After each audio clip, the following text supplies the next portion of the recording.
Assalamualaikum warahmatullahi wabarakatuh. Alhamdulillah wassalatu wassalamu ala sayyidina ibni Abdillah amma ba'du. Para pendengar yang dirahmati oleh Allah Subhanahu wa taala, semoga tetap diberikan curahan rahmat oleh Allah Subhanahu wa taala ila akhiril yaum.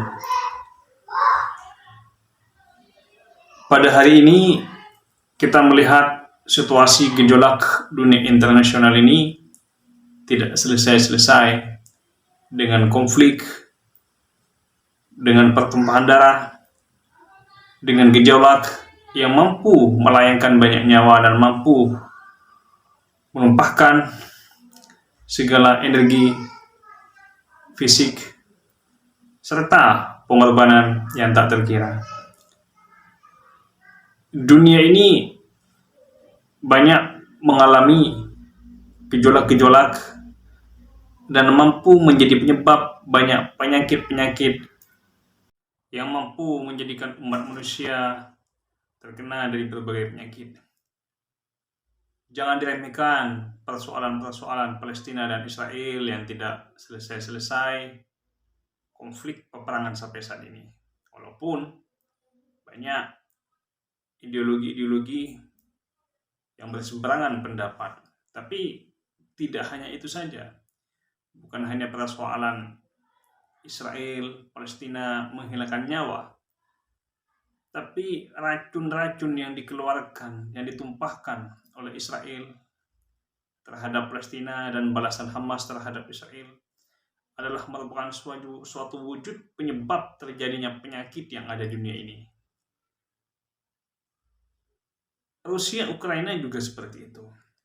Peperangan Rusia Ukraina yang membombardir sampai saat ini, karena di dalam senjata tersebut mengandung zat kimia, yang mana zat kimia itu tersebut mengandung banyak racun dan dibawa oleh angin lalu tersebar ke seluruh dunia. Itulah yang menjadi penyebab kenapa manusia sekarang ini gampang mudah sakit kena virus yang kemarin itu dinamakan corona. Karena jika kejadian-kejadian peperangan-peperangan seperti ini terus-terus berlanjut, maka penyakit-penyakit baru akan tumbuh dan muncul di muka bumi ini. Dan yang dirugikan tidak hanya negara-negara yang berkonflik saja, akan tetapi yang dirugikan adalah semua umat manusia dan bahkan hewan dan juga tumbuh-tumbuhan. Kenapa di dalam ayat suci Al-Quran itu difirmankan, ada sebuah ayat yang berbunyi, wa man qatalan nasa faka'annama qatalan nasa jami'a wa man ahyaha faka'annama ahyan nasa jami'a. Wa man qatalan nasa, barang siapa yang membunuh satu jiwa, faka'annama qatalan nasa jami'a, maka seakan-akan dia membunuh seluruh umat manusia. Ayat ini pada saat ini menjadi realita, karena membunuh manusia pada saat ini bukan lagi dengan pedang, tapi dengan racun, dengan zat-zat kimia, dengan bom, dan bahkan bisa saja jika terjadi perang dunia akan menggunakan bom nuklir. Racun itulah yang dibawa oleh angin dan menyebar ke seluruh dunia, yang menjadikan banyak penyakit yang mampu mengorbankan banyak nyawa umat manusia dan juga mampu membawa penyakit terhadap hewan dan tumbuh-tumbuhan. Maka dari itulah kenapa di dalam pembukaan undang-undang itu bahwa penjajahan di seluruh dunia ini harus dihapuskan, karena memang penjajahan tidak sesuai dengan peri kemanusiaan dan berperi keadilan. Walaupun banyak teori-teori dikembangkan dan ide-ide dikembangkan tentang perdamaian dunia, tapi tetap saja peperangan-peperangan itu tidak pernah berhenti dan bahkan semakin menjadi-jadi. Karena kenapa? Pabrik pembuatan senjata sampai saat ini tidaklah ditutup. Kalau kita melihat berita bagaimana AK-47 itu, senjata buatan Rusia itu sudah mampu membunuh lebih dari 100 juta nyawa selama senjata itu diciptakan. Perang ini adalah bisnis bagi pembuat senjata. Jika tidak ada peperangan di dunia ini, maka pabrik senjata akan bangkrut dan tidak akan berkembang. Selain itu juga peperangan ini dari sejak zaman Nabi Adam, mulai pertumpahan darah pertama kali yang dilakukan oleh Qabil terhadap Habil memang adalah sifat naluri dan sifat angkuh manusia.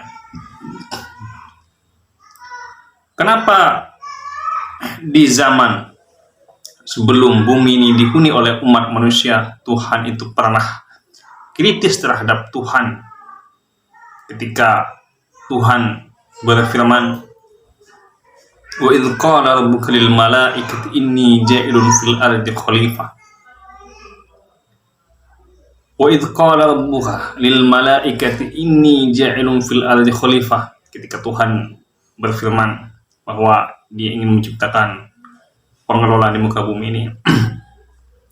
Bumi ini sudah dihuni oleh beberapa makhluk sebelum Nabi Adam alaihissalam, seperti bangsa Jan, bangsa Jin, dan juga bangsa Ruh. Ini telah pernah menghuni muka bumi ini, dan mayoritas mereka itu hanya menumpahkan darah, membuat kerusakan di muka bumi ini.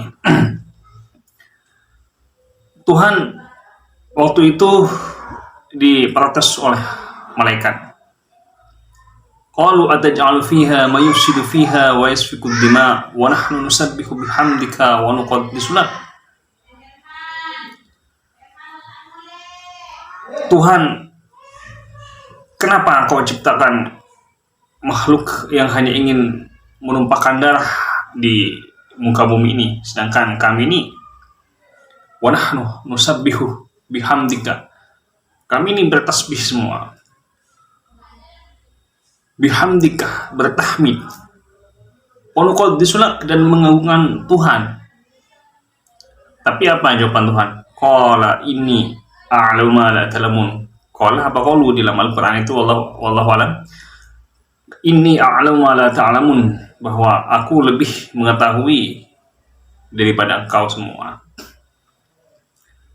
Tapi apa yang terjadi, ucapan malaikat tersebut benar-benar terjadi pada saat ini.